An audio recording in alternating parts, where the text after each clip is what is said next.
Hello बच्चों, आज हम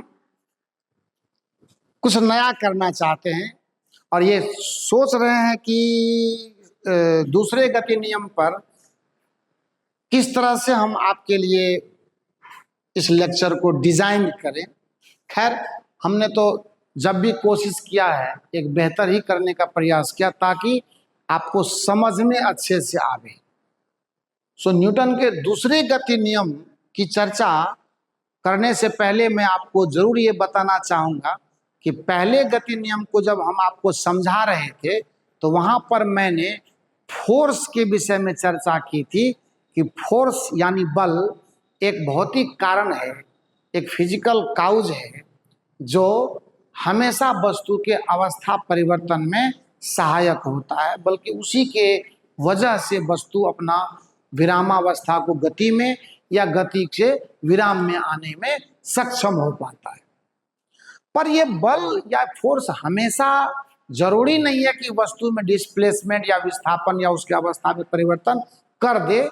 अब ये डिपेंड करता है कि मतलब बल का मैग्नीट्यूड कितना है, ये भी चर्चा हम पिछले लेक्चर्स में कर चुके हैं आपके लिए।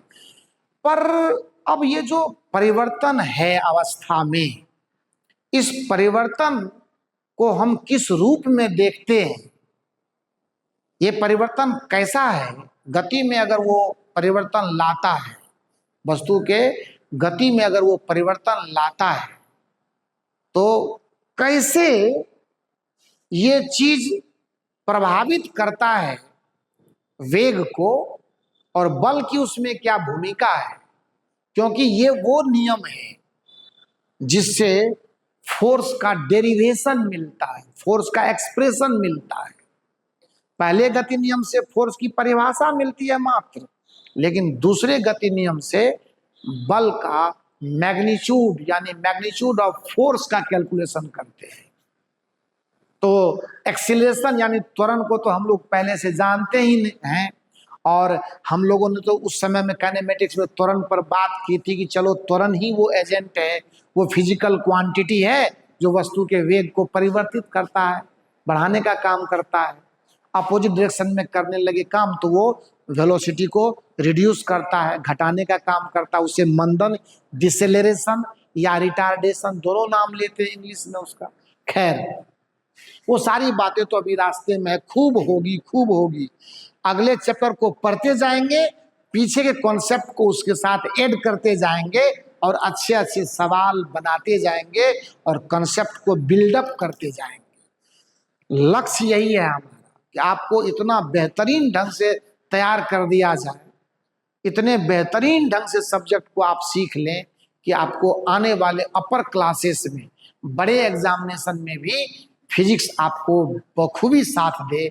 और अगर इसने साथ दिया और आपने इसका साथ दिया, आपने चैनल का साथ दिया, आपने चैनल का साथ दिया, दोस्तों का साथ दिया, तो आपका डेवलपमेंट, आपका रिजल्ट, आपकी सफलता दुनिया की कोई ताकत नहीं रोक सकती है। ये मैं कह रहा हूं और पूरे विश्वास से कह रहा हूं और ये सच्चाई है, सभी ऐसा कहते हैं। और अगर आप ऐसा करेंगे तो उन सभी का वचन आपको सही दिखेगा। एक एक्सपेरिमेंट लेते हैं। चलिए, दूसरा गति नियम, आप 9th क्लास पर काम कर रहे हैं हम लोग, तो एक एक्सपेरिमेंट तो बनता है।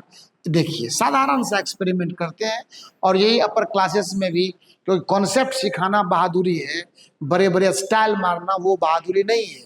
वो कभी एक अच्छा डिस्कशन नहीं जो आप तक न पहुंचे, आपके दिल को न छू ले, आपका जो कन्फ्यूजन है उसको दूर न कर दे। कोई मतलब नहीं है इसे पढ़ाई का, इतने बड़े बड़े बुक, इतने लंबे लंबे भाषण लगा देने से सब्जेक्ट नहीं सीखते हम लोग। साधारण सा एक्सपेरिमेंट देते हैं। ये जो वस्तु हमने सपोज करो दो एक्सपेरिमेंट से हम लोग गुजरेंगे और तुरंत फटाफट से क्या करेंगे, सेकेंड लॉ को सीख लेंगे। एक्सपेरिमेंट लिखेंगे, एक्सप्रेशन लिखेंगे और उसके आधार पर सेकेंड लॉ को डिराइव कर देंगे, स्टेटमेंट डाल देंगे, आ जाएगा। सपोज कीजिए ये हमने इस एक्सपेरिमेंट में इस वस्तु का जो द्रव्यमान m है वो मैंने इसका कांस्टेंट कर दिया, फिक्स कर दिया मैंने। मान लो मैंने m बराबर ले लिया, सपोज कीजिए 10 केजी ले लेता है, या 5 केजी लीजिए, क्या जरूरी है 10 केजी का, या 2 केजी लेते हैं, हटाइए 2 केजी लेते हैं, हमको समझने से मतलब है। और हमने क्या करा, इसके ऊपर एक फोर्स लगाया, अभी मैं पुलिंग फोर्स की बात कर रहा हूं, कोई डजेंट मैटर, हमें काम से मतलब है। हमने इस पर एक फोर्स लगाया F1, जिसका वैल्यू सपोज कीजिए मैंने 50 न्यूटन का लिया, है ना।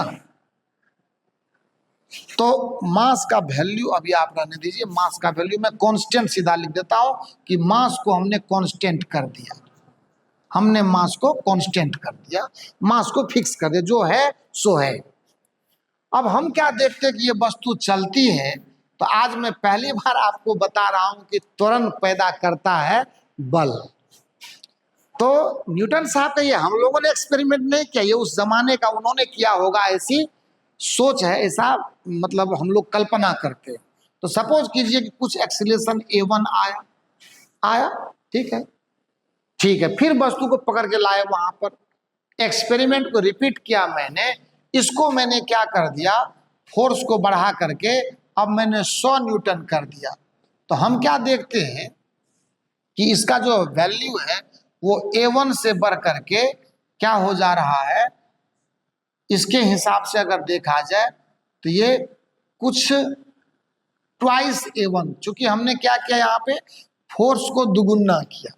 जब फोर्स को हम दुगुना करते हैं तो हम ये देखते हैं कि वस्तु का त्वरण भी दोगुना हो जाएगा। ये देखते चलिए खेल खाली। फिर हमने क्या किया, इसको फिर से दोगुना कर दिया, 200 न्यूटन कर दिया, ये भी हो गया 4A1, अब इसका दुगुना हो गया। लगातार मैं ये कह रहा हूं, इसी तरह से आप करते चलिए, उसका कोई 10 20 5 50 लोगों ने तो न्यूटन साहब ने तो मुझे लगता है कि वर्षों एक्सपेरिमेंट किए होंगे, क्योंकि एक वैज्ञानिक जो कोई प्रकृति का नियम लिख करके आपको देता है, ये साधारण बात नहीं है, क्योंकि उसको पता है कि आज के बाद ये सृष्टि जब तक रहेगी तब तक प्रकृति में ये नियम जिंदा रहेगा। क्योंकि ये नियम मेरा नहीं है, ये नियम नेचर का है, प्रकृति का है, प्रकृति में ऐसा हो रहा है, मैंने उसे परखा, प्रयोग करके देखा, और अब मैं उन लोगों के सामने रख रहा हूं जिसे इसकी जानकारी आज से पहले नहीं थी। That is the meaning of scientist, that is the meaning of law of nature. And physics already हमारे साथ है, प्रकृति का अध्ययन ही तो फिजिक्स का अध्ययन है। ये मैं बचपन से पुराने स्टडी के आधार पर हम लोग जानते हैं, सब लोग ऐसा कहते हैं। आइए, तो हम ये देखते हैं कि दोनों संबंधों पे मुझे एक चीज नजर आया कि जब मैं फोर्स को जिस हिसाब से इंक्रीज कराता हूं, त्वरण भी उसी हिसाब से इंक्रीज करता है। यानी हमारा एक्सपेरिमेंट ये बता रहा है, इसका कंक्लूजन हमें ये बोल रहा है कि निष्कर्ष ये बता रहा है कि आपका जो एक्सीलरेशन है, आपका जो त्वरण है, ये समानुपातिक संबंध रख रहा है फोर्स का, और ये तब है जब आपका m बराबर कांस्टेंट है, जब आपका मास कांस्टेंट है, तब ये चीजें, इसको मैं एक नंबर का इक्वेशन मान लेता। इस एक्सपेरिमेंट ने ये मुझे ये निष्कर्ष दिया, जो मैथमेटिकली समीकरण नंबर 1 बन करके हमारे सामने आया हुआ। Very good, once again we are going to repeat the experiment. एक बार फिर से हम लोग क्या करते हैं, इसी प्रयोग को दोहराने का प्रयास करते हैं। बच्चे, ये इंग्लिश लैंग्वेज से डरना नहीं, ये तुम्हारा अमृत है। धीरे धीरे मैं आपको लाइन पे ले रहा हूं, धीरे धीरे मैं आपको अपग्रेड कर रहा हूं, घबराना नहीं। जब भी ऐसा कोई चर्चा हम करते हैं ऐसी, तो उसको रिपीट भी कर देते हैं ताकि आप असंतुष्ट न हो, क्योंकि आपको 1% भी कंफ्यूजन नहीं रहना चाहिए।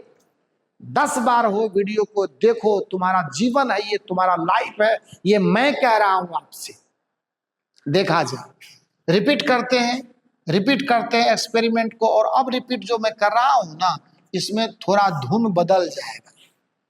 अब क्या करेंगे मालूम है आपको, अब की बार क्या करेंगे हम, इस वस्तु पर लगने वाले F को, यानी जो फोर्स है ना, इसको मैं अब कांस्टेंट कर दे रहा हूं। क्या बात है, इस बार हमने बल को ही फिक्स कर दिया। और जब बल को हम फिक्स करते हैं तो मालूम है चेंज किसको कर रहे हैं? मास को चेंज कर रहे हैं, द्रव्यमान वस्तु का बढ़ा रहे हैं। मान लो ना कि सपोज करो कि हमने इसका द्रव्यमान हमने m बराबर, मान लो पहले मैंने 2 kg रखा, तो हम देखते हैं कि इसमें जो त्वरण आ रहा है उसका कुछ मान a1 है, क्योंकि तो एग्जैक्ट तो वैल्यू हम कर नहीं सकते, अभी तो सिर्फ रिपीटेशन चल रहा है, प्रैक्टिस चल रहा है, कर दिया। अब मैं क्या करता हूँ, इसके मास को मैं देखता हूं कि इसका वैल्यू कुछ भी जो 5 kg कर दिया, बढ़ा दिया, है ना, बढ़ा दिया, तो ये क्या होगा, इसका वैल्यू कोई A2 आ जाएगा। अब मैं ये अभी बता नहीं रहा हूं एग्जैक्ट क्या होना है, वो तो आप देखेंगे ही, पर एक अनुभव है, एक अनुमान है कि वो आ गया। फिर हम इसके वैल्यू को 5 से भी बढ़ा करके सपोज करो मैंने 10 kg कर दिया, तो फिर कोई एक्सीलरेशन A3 मिला इसका। पर ये जो रिलेशन हमको मिल रहा है, इस रिलेशन में जो एक्सपेरिमेंटल ऑब्जर्वेशन कैलकुलेशन है, वो ये बताना शुरू कर दिया कि ए जो है ना, ये उल्टा अनुपात में आ जा रहा है मास के, रिवर्स, इनवर्सली प्रोपोर्शनल, व्युत्क्रम अनुपात में।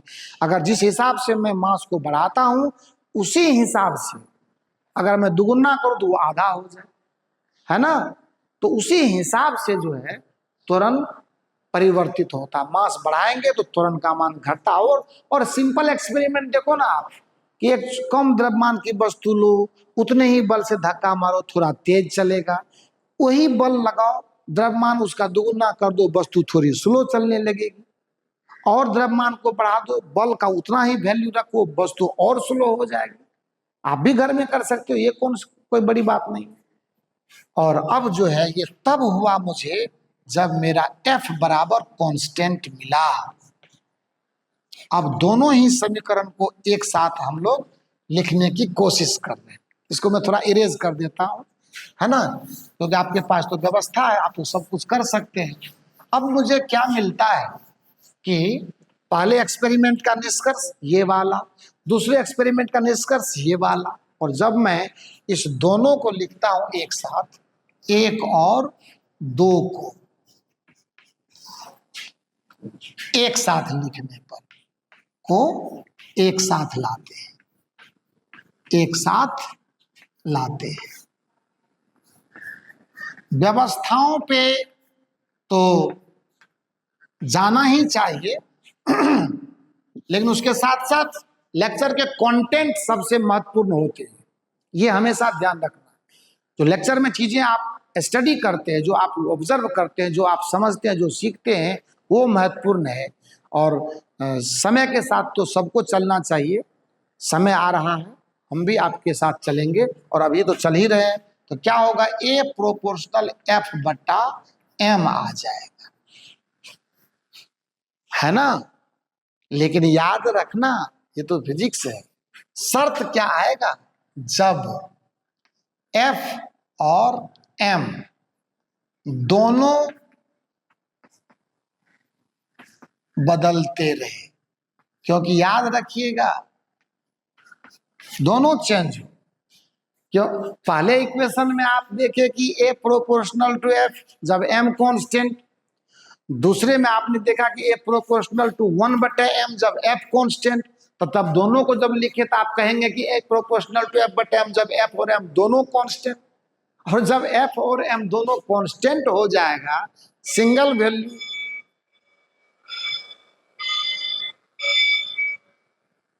सिंगल वैल्यू पर आकर के अटक जाएगा, तो क्या फायदा हुआ उससे। तो ये प्रोपोर्शनल रिलेशन तो समानुपातिक संबंध का तो कोई मतलब नहीं। अब ये दोनों बदलेंगे तो चीजें आगे बढ़ेंगी। अब देखा जाए, और ये अथवा का चिन्ह A बराबर, इसके लिए समानुपातिक कांस्टेंट डालिए F बटा M, है ना, जहां K एक समानुपातिक नियतांक है, समानुपातिक नियतांक समानुपातिक नियतांक है ना। अभी आपका हर लेक्चर में नियतांक है, एक क्लास के क्रम के हिसाब से आपको बता रहा, हम जो बता रहे हैं ना अभी आपको, ऐसा कि आपको रेगुलर क्लास, और ये धीरे धीरे क्या होगा, जब आपका अंडरस्टैंडिंग लेवल थोड़ा मेंटेन होने लगेगा तो फिर मेन चीज़ों पर ही फोकस करेंगे, क्योंकि लेक्चर्स में और जो आपका हेल्पलाइन होता है उसके आधार पर आप जो है अपने बुक्स को अच्छे तरीके से समझने की कोशिश करते हैं, और वो आपके लिए एक अच्छी बात होती है, नियतांक है। और एक और बात है कि इस नियतांक का वैल्यू यहाँ मैं 1 लेता, और अगर दोनों ही चीज़ें आप एक साथ ला दीजिए तो देखिए आपको एक बेहतरीन चीज़ मिलने वाला है, a = F/m, और यहाँ से F = m × a, और F और a यानी बल और त्वरण दोनों ही वेक्टर क्वांटिटी है, सो कहते हैं सदिश के रूप में भी आप इसे दिखा सकते हैं, या ऐसे छोड़िए ना, लिखना क्या जरूरी है, आप समझ लो। और अगर मैं वेक्टर फॉर्म में देखना चाहूँ तो F vector = m × a vector. ये है न्यूटन के दूसरे गति नियम का गणितीय स्वरूप, mathematical form of second law of motion. और इसीलिए मैंने क्या कही थी बात आपको कि न्यूटन के दूसरे गति नियम से बल का व्यंजक एक्सप्रेशन प्राप्त होता है। पहले गति नियम से परिभाषा, दूसरे गति नियम से बल का एक्सप्रेशन हमें प्राप्त होता है। स्टेटमेंट में और चर्चा हम करेंगे आगे, थोड़ा सा रहस्य भी बने रहने देना चाहिए। अगले लेक्चर में हम बात करेंगे आपसे इसका स्टेटमेंट क्या है, और फिर इसका जो ऑपरेशनल फॉर्म है मैथमेटिकल, इस पर जो सवाल वगैरह की चर्चा होगी वो नेक्स्ट लेक्चर में होगी। तब आज बस यही हम आपसे कहेंगे कि चैनल को सब्सक्राइब कीजिए, लाइक बटन को दबाइए, और निश्चित तौर पर अपने आप का ख्याल रखें, और आप अपने खुद का ख्याल अगर बेहतर रख पाएंगे तभी औरों का भी ख्याल रख पाएंगे। बस आज इतना ही है, नेक्स्ट लेक्चर में फिर मिलेंगे हम आपसे। Thank you.